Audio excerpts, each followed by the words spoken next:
Police in KwaZulu-Natal have set up a task team to investigate a mass shooting at the Zamani Transit camp in Umlazi, which is south of Durban. 8 people were shot and killed by a group of heavily armed gunmen last night, and 4 other victims were wounded during the shooting. Eyewitnesses say that at least 5 gunmen approached the house and opened fire. There were at least 12 people inside when the suspects attacked, and 8 people, including 2 women, were shot and died instantly, and 4 others were wounded and have since been hospitalized.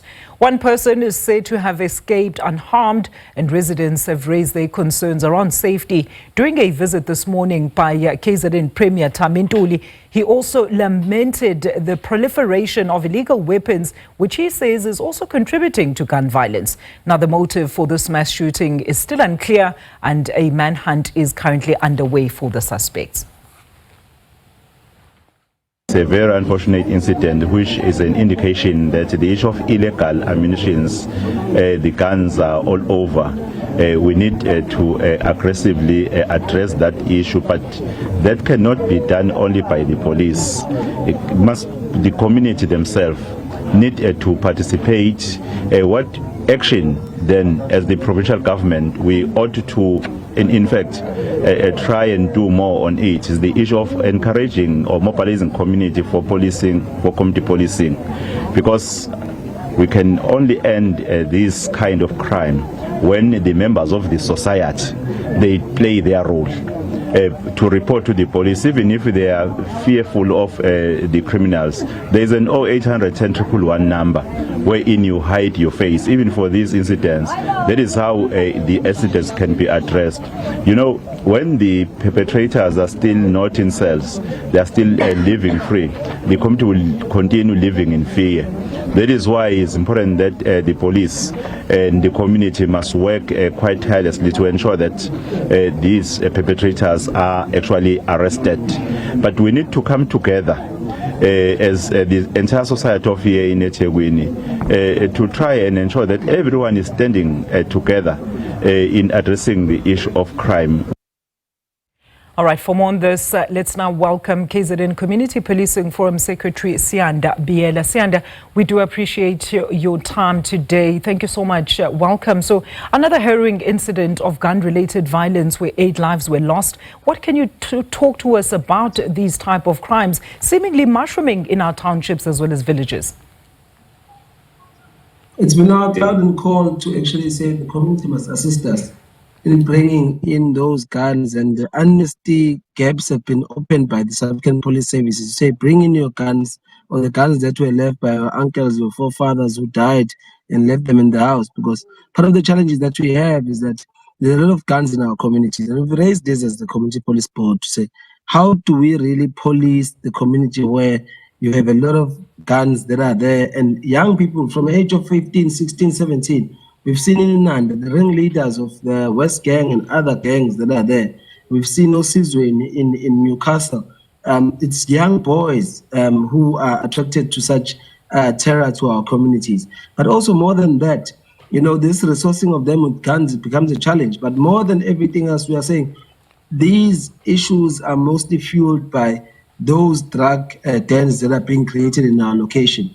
That's why now our call into SALGA, which is the South African Local Government Association, we are saying they must assist us to create a task team that will deal with eradicating all informal settlements that are there. Because the problem is that policing must be enabled by an environmental design. So if a police officer, you tell him to go inside to one of the areas that we are in today in Umlazi, you really think that as you walk in at night, especially, there's really no lights there. As you walk into those temporary housing solutions that are there for people who are victims of a disaster, you'd realize that you're sending him to the grave or her to the grave. So environmental design plays a great role, but we must also, as a community, rise up and tell us as SAPS where these guns anonymously have been promoting that people are scared to now join the CPFs, to join the neighborhood watches, to join community safety structures, because they are scared to be victimized afterwards,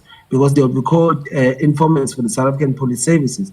But easily so, South African Police Services has its own internal public platforms where you can engage as we've just promoted the 08600 10111. You don't have to say your real name. Just tell us a suspect so and so, or in the case so and so, the suspect or the people that you believe had participated in such a crime are at this area, at this location, at this time, so that the South African Police Service can be able to take charge in ensuring that they are brought behind bars. But the resourcing of community safety structures also becomes a challenge, because some of them can't police these areas. They can't really come to understand and get to engage the community grossly in these areas because of the terrain. So we call on the government to also look into that. How do we formalize our terrains and environmental design to enable our police officers and all law enforcement agencies to assist? But the guns in the communities are really a challenge. So every time that you, as a community member, see a person recklessly, even if it becomes a gun which is official to him or her. For instance, we've just received news when we were doing the briefing with the Premier this morning that a member of the Metropolitan Police Services was also arrested in the same instance, where a certain individual was fighting with the police and was gunned down about a week ago. Tomorrow is their funeral. They're in the same area. A member of the South African, a member of the Metropolis was found shooting a gun and celebrating the coffin coming into the house. He was arrested, now currently in custody in the station. It shows you that not only the communities are reckless with the guns, but people who hold gun licenses and hold guns, especially with our community police members and the security companies, must be held accountable. Siyanda, I mean, let's stay on that point, because the issue of police strengthening their collaborations with local CPFs and assisting them with resources, as you've just rightly pointed out, has long been a point of debate since these incidents actually started trending around the country. But how are CPFs, particularly in KwaZulu-Natal, going about this challenge and ensuring that they can at least be visible where police cannot be, yet still have access as well as assistance from police?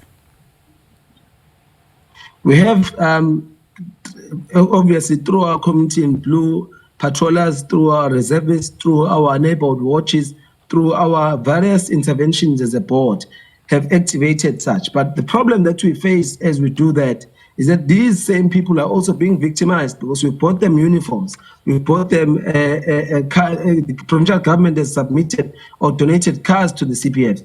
And its structures. So the problem is that they are easily identified by the community, and they are really effective as we go forth. And we are really fighting the war against those who are within the structures who are coming in with ill interests. But I'm saying to you, one of the issues that we have is that people are now scared to become members of the CPF, members of any community safety structure, because the target then becomes in your body and you are attacked, you are lambasted, because people are now really, with the rise number of unemployment, there's a challenge that you need to balance between how you feed yourself. So the current situation in these informal settlements is that the person will sell illegally alcohol, will sell illegally drugs, from a minor marijuana to any other, to cocaine and any other drugs that are being sold there. We have a challenge, and we are saying, we're calling on the community to really not participate in these structures for now, because there's no safety mechanism that you can promise, or any burial mechanism you can promise, but we are saying they must assist us by giving information to us and the police to ensure that these people are brought to pass. All right, we're going to leave it there, Siyanda. Thank you so much for joining us, as well as for your input this afternoon. That is Mr. Siyanda Biyela, the KwaZulu-Natal CPF Secretary, weighing in on the 8 people that were shot and killed in Umlazi in KZN late last night.